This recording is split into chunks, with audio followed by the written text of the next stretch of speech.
Good morning students.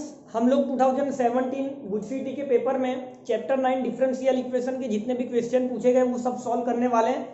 Gujarati medium के students के लिए हम लोग मीनिंग बता देंगे। चलिए, पहला क्वेश्चन तो बेटा काफी आसान है। 2017 के पेपर में इस चैप्टर में से टोटल 3 क्वेश्चन, वैसे आपको बता दूं 17, 18, 19, 20 सब में इस चैप्टर में से 3 क्वेश्चन फिक्स है, तो आप मानकर चलिए कि 2021 में भी आपको 3 क्वेश्चन आ सकते हैं। चलिए, तो यहाँ पर पहला क्वेश्चन तो खिलौने जैसा है, ऑर्डर डिग्री बताना है। तो आप देखिए, ऑर्डर का मतलब हाईएस्ट टाइम डेरिवेटिव वाला टर्म ढूंढना है। तो बेटा सबसे ज्यादा 2 बार डिफरेंशिएशन यहाँ पर दिख रहा है और उसी के पावर को हम लोग डिग्री बोलते हैं। गुजराती माँ कक्षा અને અહીંયા પરિમાણ કહેવાય। ठीक है, चलिए आगे बढ़ते हैं। Second question, if the length of the sub normal, ये तीसरी बार ये क्वेश्चन मैं सॉल्व करवा रहा हूं। ठीक है, 3 बार पिछले 4 सालों के पेपर में ये टॉपिक पूछा गया है, तो इस वजह से मैंने इसका स्पेशल वीडियो बनाकर रखा हुआ है। गुजसीटी वाले प्लेलिस्ट में ही है। Length of normal, length of सब normal, length of tangent, length of subtangent. ठीक है, इंग्लिश गुजराती दोनों में टर्मिनोलॉजी बताया है, आप इस वीडियो को जरूर देख लेना। चलिए आगे बढ़ते हैं। तो बेटा if the length of the sub normal, तो बेटा length of the sub normal क्या होता है? तो ये होता है y dy by dx। Okay, ये फॉर्मूला ही है, मैंने थियरी पार्ट इसका वीडियो डिराइव किया है, फॉर्मूला आप देख लेना।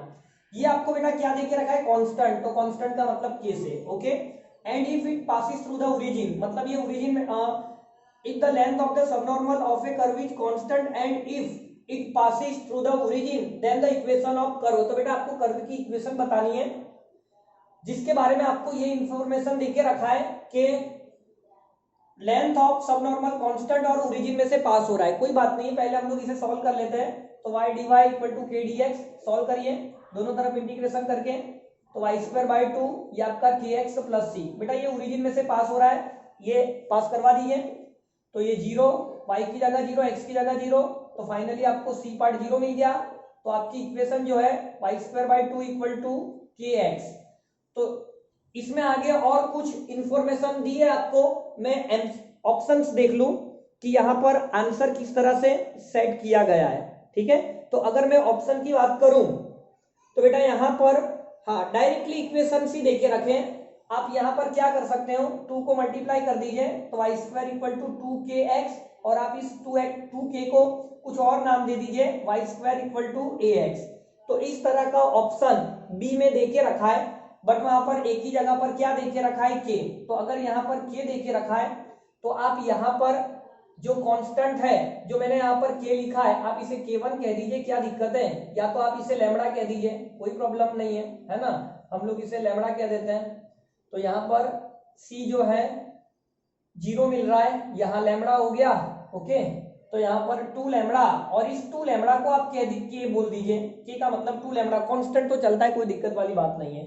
तो ये आपका आंसर होगा, जो कि ऑप्शन बी में मैच कर रहा है, y square equal to kx। चलिए नेक्स्ट क्वेश्चन करते हैं, और लास्ट क्वेश्चन पर भी आ गए, हमने दो तो सॉल्व कर ही लिए, थर्ड वाले पर आ गए। देखिए थर्ड वाले में क्या दिया है। इंटीग्रेटिंग फैक्टर आपको बताना है। इंटीग्रेटिंग फैक्टर देखिए, दो तरह के स्टैंडर्ड फॉर्म होते हैं, एक dy by dx plus p into I equal to q, जिसका इंटीग्रेटिंग फैक्टर होता है e raise to integration p dx, और दूसरा बेटा x के प्लेस पर y लिखना है और y के प्लेस पर x, सिंपल। तो यहाँ जो इंटीग्रेटिंग फैक्टर है e raise to integration p dy होता है। ठीक है, चलिए तो अगर मैं ध्यान से देखूं तो मुझे सेकंड वाला फॉर्म यहाँ पर सेट करना आसान दिख रहा है। देखिए अगर dy by dx ये है, तो आपको dx by dy क्या मिलेगा? आप रेसिप्रोकल करेंगे तो x प्लस वाई प्लस 2 मिलेगा। तो आप ये वाला फॉर्म बनाने की कोशिश करिए, आप x को यहाँ ले आइए, तो बेटा dx by dy minus x equal to y plus 2 होगा। तो आप इन दोनों को कंपेयर करिए, इन दोनों को, तो बेटा p जो है वो मुझे -1 मिलेगा, ये जो p है वो -1 मिलेगा। ठीक है, बस तो वैल्यू डाल दीजिए यहाँ, ये माइनस dy, तो 1 का इंटीग्रेशन तो y होता है। अब अगर मैं ऑप्शन देखूं तो बेटा e raise to minus y जो है c के साथ मैच भी कर रहा है, c वाले ऑप्शन के साथ ये मैच कर रहा है। तो यहाँ पर हमने 2017 के इस चैप्टर के सारे क्वेश्चंस कंप्लीट कर लिए। ठीक है, ऑलरेडी मैंने गुजसीटी प्लेलिस्ट में बाकी पिछले 4 सालों के पेपर्स में से सारे चैप्टर्स के, ठीक है, चैप्टर वाइज सॉल्यूशन आपको मिल जाएगा, तो वो भी देख लेना। ठीक है, मिलते हैं नेक्स्ट लेक्चर में नेक्स्ट टॉपिक के साथ। बाय।